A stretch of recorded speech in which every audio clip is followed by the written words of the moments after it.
안녕하세요, 트래블튜브. 오늘은 일본이 한국의 반도체 재료 수출 금지 폭탄 선언한 현 상황이라는 주제로 얘기해보겠습니다.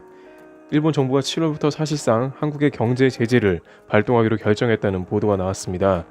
일본의 산케이 신문에 따르면 일본 정부는 한국에 대한 수출 관리 운용 정책을 수정해 TV, 스마트폰 유기2L 디스플레이 부품으로 사용되는 플루오린 폴리이미드, 반도체 제조 과정에 필요한 리지스트와 에칭 가스 등 총 3개 품목의 수출 규제를 7월 4일부터 시행키로 했습니다. 이번 조치는 징용배상 소송을 둘러싼 사실상의 대항 혹은 보복 조치라며 이 조치가 실행되면 한국 경제에 악영향을 줄 가능성이 있다고 예상했습니다. 일본 정부는 곧 이를 공식 발표할 것으로 알려졌습니다. 이뿐만 아니고 일본 정부는 동시에 첨단 재료 등 수출에 관해 수출 허가 신청이 면제되고 있는 화이트 국가에서 한국을 제외하기로 했다는 것입니다. 만약 이 화이트 국가에서 제외되면 일본 업체들은 한국의 해당 품목 수출 시에 일본 당국의 허가를 받아야 합니다. 문제는 허가 신청과 심사에는 90일 정도 걸려서 업체들은 큰 어려움을 겪습니다.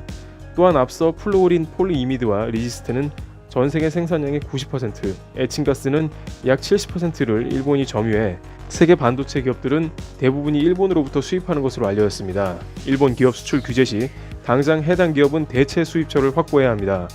이 규제가 강화되면 삼성 반도체와 방막형 고정밀 TV에 앞서가는 LG전자 등 한국 대표 기업들이 영향을 받을 것으로 예상했습니다.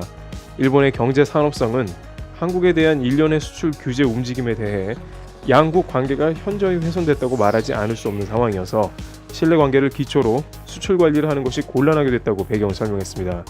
결국 한국 대법원이 작년 10월 징용 피해자들이 배치되었던 일본제철과 미쓰비시 중공업을 상대로 위자료 지급을 명령하는 판단을 내리자 1965년 한일 청구권 협정을 근거로 국제법 위반 상태가 됐다며 한국 정부에 이를 시정하라고 요구하고 있는 것입니다.